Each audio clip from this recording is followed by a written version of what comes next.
जिंतूर बोरी मार्गावर एसटी बसचा भीषण अपघात. ब्रेक निकामी झाल्याने बस पलटी. 15 ते 20 प्रवासी जखमी.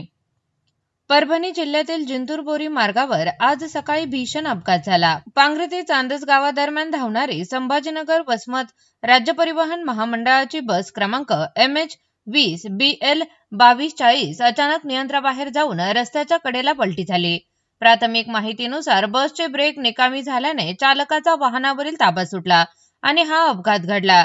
या घटनेत बसमधील सुमारे 15 ते 20 प्रवासी जखमी झाल्याची माहिती प्रशासनाने दिली आहे. अपघातानंतर बसमधील प्रवाशांमध्ये एकच गोंधळ उडाला. घटनास्थळी उपस्थित नागरिकांनी तातडीने मदतीसाठी धाव घेतली. जखमी प्रवाशांना बसमधून बाहेर काढून रुग्णवाहिकेच्या मदतीने बोरी, जिंतूर तसेच परभणी येथील विविध रुग्णालयात उपचारासाठी हलविण्यात आले. काही गंभीर जखमींना परभणी येथील जिल्हा रुग्णालयात दाखल करण्यात आले असून त्यांच्यावर उपचार सुरू आहेत. अपघाताची माहिती मिळताच पोलीस प्रशासन, महसूल विभाग आणि आरोग्य विभागाचे अधिकारी घटनास्थळी दाखल झाले. परिसरातील नागरिकांनी बचाव कार्यामध्ये सक्रिय सहभाग घेतला. अपघातामुळे काही काळ जिंतूर बोरी मार्गावरील वाहतूक विस्कळीत झाली होती.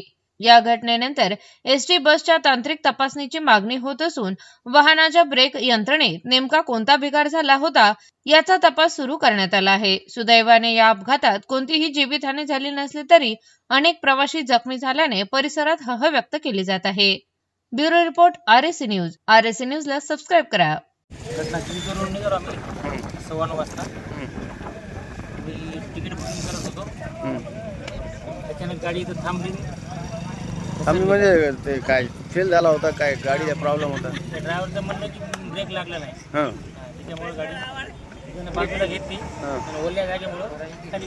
तुमचं नाव काय? तुमचं नाव? माझं नाव प्रभाकर माधू गोरे. गाडीमध्ये होते तुम्ही? कंडक्टर आहे तुम्ही? हां, गाडीचं वाहक आहे तुम्ही. ठीक. कुठून कुठे चालली होती? संभाजीनगरवरून वसमत.